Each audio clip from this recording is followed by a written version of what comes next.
Question is कि अगर ए और सी काम करता है, मिलकर काम करता है 20 डेज में, efficiency ratio of efficiency of A is to B is to C है 1:4:2, तो बी कितना दिन में काम करेगा।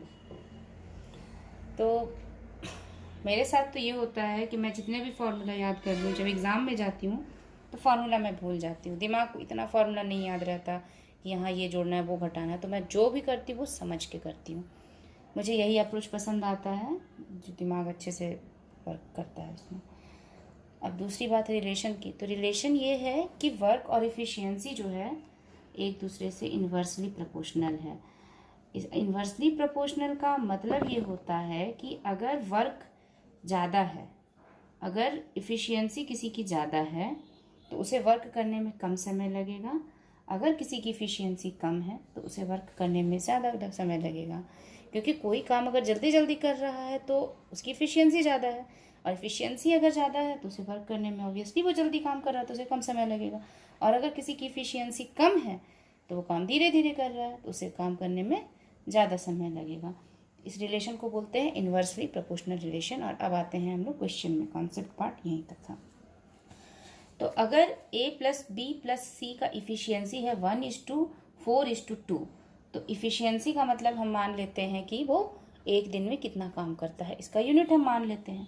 तो a प्लस सी जो है एक दिन में 3 यूनिट ऑफ वर्क कर रहा है, तो वो 20 डेज में कितना यूनिट ऑफ वर्क करेगा, इंटू 20 मतलब वो 60 यूनिट ऑफ वर्क करेगा। तो टोटल यूनिट ऑफ वर्क हो गया 60। और बी एक दिन में कितना यूनिट ऑफ वर्क कर रहा है, 4, तो इसलिए बी को टोटल काम करने में 15 डेज लगेंगे। अब दूसरे क्वेश्चन में आते हैं। दूसरा क्वेश्चन भी वही है, सिर्फ डेटा अलग है। ए और सी मिलकर किसी काम को 30 दिन में करता है। Ratio of efficiency of A is to B is to C है 2:3:5, तो बी कितने दिन में इस काम को करेगा।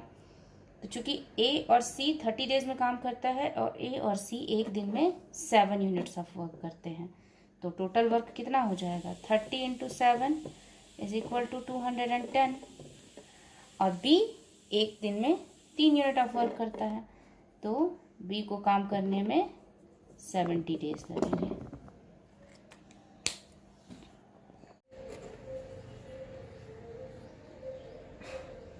और अब आते हैं तीसरे सवाल पर।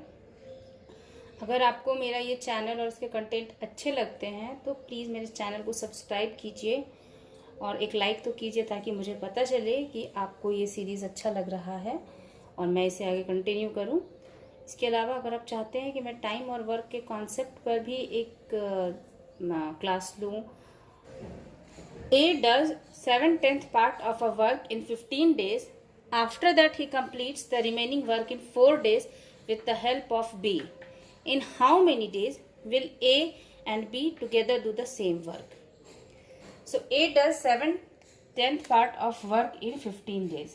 7/10 part of work का मतलब है कि out of 10 7 वर्क करना है, तो 7 वर्क करने में उसको 15 डेज लग रहा है, ठीक है। After that he completes the remaining work in 4 days with the help of B.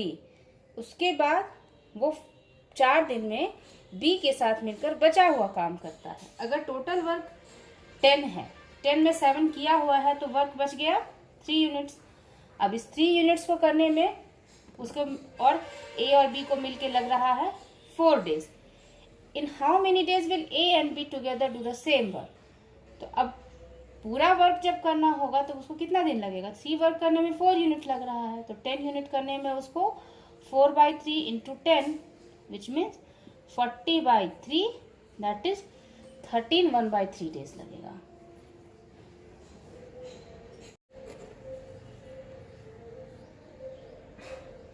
और अब आते हैं तीसरे सवाल पर। अगर आपको मेरा ये चैनल और इसके कंटेंट अच्छे लगते हैं तो प्लीज़ मेरे चैनल को सब्सक्राइब कीजिए और एक लाइक तो कीजिए, ताकि मुझे पता चले कि आपको ये सीरीज़ अच्छा लग रहा है और मैं इसे आगे कंटिन्यू करूं। इसके अलावा अगर आप चाहते हैं कि मैं टाइम और वर्क के कॉन्सेप्ट पर भी एक क्लास लूं, एक लेक्चर डालूं, एक वीडियो डालूं, तो आप कमेंट सेक्शन में बताइए। और आगे अब चलते हैं इस क्वेश्चन पे। क्वेश्चन है 8 men can do a work in 12 days. After 6 days of work, 4 men 4 more men were engaged to finish work. In how many days would remaining work be completed? तो 8 men can do a work in 12 days. After 6 days of work, 4 more men were engaged to do the work. तो 6 days तक तो 8 men ही काम कर रहे थे, और उसके बाद 4 more men आ गए, तो आगे 12 men, और वो काम फिनिश किया। सपोज कीजिए कि वो x डे तक काम किया और काम फिनिश हो गया, तो ये दोनों तो इक्वल होना चाहिए। तो ये हो जाएगा 96 और ये हो जाएगा 8 6 या 48। तो ये हो जाएगा 48/12, x इज इक्वल टू 4। सो ये 4 है। ओके।